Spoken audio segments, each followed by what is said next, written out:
ഈ മഴയത്ത് കൂടുതൽ ഈ മഴക്കാലം ആകുമ്പോൾ കൂടുതൽ അപകട വാർത്തകൾ വരുന്നുണ്ട്. നമുക്കറിയാം നമ്മുടെ റോഡുകളിൽ നിറഞ്ഞു നിൽക്കുന്ന കുഴി, അതിലെ വെള്ളക്കെട്ടുകൾ, അതുപോലെ തന്നെ ഇപ്പോൾ താങ്കൾ പറഞ്ഞതുപോലെ തന്നെ ഈ അശ്രദ്ധ കൊണ്ടോ അതല്ലെങ്കിൽ ശരിയായി ക്ലീൻ ചെയ്യാത്തത് കൊണ്ടൊക്കെ ഉണ്ടാകുന്ന ഈ ജലാശയങ്ങളിൽ വീണിട്ടുള്ള അപകടങ്ങളൊക്കെ. പത്തനംതിട്ടയിൽ നിന്ന് വരുന്ന മറ്റൊരു വേദനിപ്പിക്കുന്ന വിവരമാണ് കോയിപ്പുറം നെല്ലിക്കലിൽ പമ്പയാറിനോട് ചേർന്ന പുഞ്ചക്കണ്ടത്തിൽ 2 യുവാക്കൾ വീണ് അവർക്ക് ദാരുണാന്ത്യം സംഭവിച്ചു എന്നുള്ളത്. നാലിക്കൽ സ്വദേശി മിഥുൻ, കിടങ്ങന്നൂർ സ്വദേശി രാഹുൽ എന്നിവരാണ് മരിച്ചിരിക്കുന്നത്. ഒരാൾ കൂടി അപകടത്തിൽപ്പെട്ടതായി സൂചനയുണ്ട്. അഗ്നിരക്ഷാസേന അവിടെ എത്തി തിരച്ചിൽ തുടരുകയാണ്.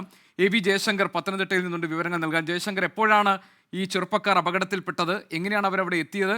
ഒരാൾ കൂടി ഈ 3 പേരുണ്ടായിരുന്നു സംഘത്തിൽ എന്നാണോ ലഭിക്കുന്ന സൂചന? എന്താണ് അഗ്നിരക്ഷാ ശമന സേന നടത്തുന്ന തിരച്ചിലിന്റെ വിവരങ്ങൾ? അതായത് വിജയകുമാർ, ഈ കോയിപ്പുറം നെല്ലിക്കൽ ഭാഗത്ത് പമ്പയാറിനോട് ചേർന്ന പുഞ്ചക്കണ്ടത്തിലാണ് ഇത്തരത്തിൽ 2 യുവാക്കൾ ഒഴുക്കിൽപ്പെട്ട് ഇല്ലെങ്കിൽ വെള്ളത്തിൽ വീണ് മരണപ്പെടുന്ന ഒരു സാഹചര്യം നിലവിൽ ഉണ്ടായിരിക്കുന്നത്. നാലിക്കൽ സ്വദേശി മിഥുൻ, ഒപ്പം തന്നെ കിടങ്ങൂർ സ്വദേശി രാഹുൽ, അങ്ങനെ 2 പേരാണ് ഇപ്പോൾ മരിച്ചു എന്ന് ഫയർഫോഴ്സ് സ്ഥിരീകരിക്കുന്നു. മറ്റൊരാൾ കൂടി ഒഴുക്കിൽപ്പെട്ടു ഇല്ലെങ്കിൽ വെള്ളത്തിൽ വീണു എന്ന നാട്ടുകാരുടെ സംശയത്തെ തുടർന്ന് നിലവിൽ ഫയർഫോഴ്സ് സ്ഥലത്ത് പരിശോധന നടത്തുന്നുണ്ട്. ആദ്യഘട്ടത്തിൽ നാട്ടുകാർ ഉൾപ്പെടെ ഇങ്ങനെ ചില ആളുകളൊക്കെ രക്ഷിച്ചു എന്നൊരു വിവരമൊക്കെ ഉണ്ടായിരുന്നു. പക്ഷേ അത്തരത്തിൽ നിലവിൽ ഫയർഫോഴ്സ് ഒരു സ്ഥിരീകരണം നൽകുന്നില്ല. എന്തായാലും ഈ മഴയുമായി ബന്ധപ്പെട്ട് ഈ തിരുവല്ല മേഖലയിലൊക്കെ തന്നെ വലിയ തോതിൽ ജലനിരപ്പ് നദികളിലും പമ്പാ നദിയിലും ചെങ്കോവിലാറിലൊക്കെ ഉയർന്നിരുന്നു. ഇത് സ്വാഭാവികമായി ഇതിന് സമീപത്തുള്ള ഇത്തരത്തിലുള്ള പുഞ്ചക്കണ്ടങ്ങളിലേക്കും ജലം വ്യാപിക്കുന്ന ഒരു സാഹചര്യമുണ്ട്. അങ്ങനെയാണ് ഈ ഇന്ന് വൈകിട്ടോടുകൂടി ഇവിടെ എത്തിയ യുവാക്കൾ എങ്ങനെയാണ് വെള്ളത്തിലേക്ക് വീണതെന്നൊന്നും വ്യക്തമില്ല. കാരണം ഉള്ളോട്ടുള്ള ഈ ജനവാസ മേഖലയിൽ നിന്നൊക്കെ കുറച്ച് ഉള്ളോട്ടുള്ള ഒരു പ്രദേശമാണ്. അതുകൊണ്ട് തന്നെ അക്കാര്യത്തിലൊക്കെ തന്നെ പിന്നീടായിരിക്കും ഒരു വ്യക്തത എന്തായാലും വരിക. നിലവിൽ 2 പേരുടെ മരണം ഫയർഫോഴ്സ് സ്ഥിരീകരിക്കുന്നുണ്ട്. മുങ്ങിമരണം തന്നെയെന്നാണ് ഫയർഫോഴ്സ് പറയുന്നത്. ഒരാൾക്ക് കൂടി വേണ്ടിയുള്ള തിരച്ചിൽ ഫയർഫോഴ്സ് നിലവിൽ തുടരുകയാണ്. ഇത് ഈ 3 പേരുണ്ടായിരുന്നു എന്ന കാര്യം സ്ഥിരീകരിച്ചിട്ടുണ്ടോ ജയശങ്കർ?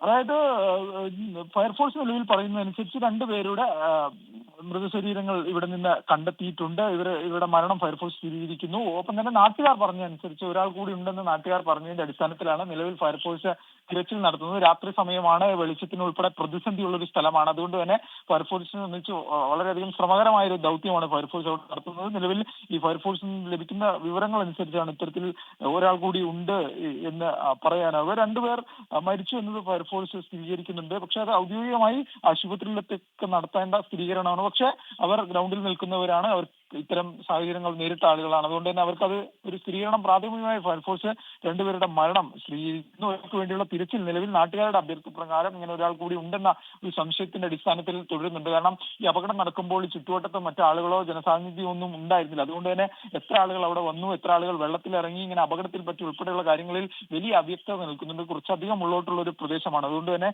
രാത്രി സമയമാണ്. അതൊക്കെ തന്നെ ഫയർഫോഴ്സിനെ സംബന്ധിച്ച് പ്രതിസന്ധിയാണ്. എന്നാൽ കൂടി നിലവിൽ ഈ നാട്ടുകാർ പറഞ്ഞതനുസരിച്ച് നിലവിൽ ഫയർഫോഴ്സിന്റെ ഭാഗത്ത് പരിശോധന നിലവിൽ തുടരുന്ന സാഹചര്യമാണുള്ളത്. ജയശങ്കർ, ഈ സാധാരണ നിലയിൽ ഈ ഇവിടെ വെള്ളക്കെട്ടുണ്ടാകാറുള്ളതാണോ? ഈ കനത്ത മഴയിൽ സാധാരണ നിലയിൽ അവിടെ വെള്ളക്കെട്ടുണ്ടാകുന്ന മേഖലയാണോ? അതായത് ഈ പാടശേഖരങ്ങളിലും മറ്റും മഴക്കാലത്ത് വലിയ തോതിൽ ജലനിരപ്പ് ഉയരുന്ന ഒരു സാഹചര്യം ഉണ്ടാകാറുണ്ട്.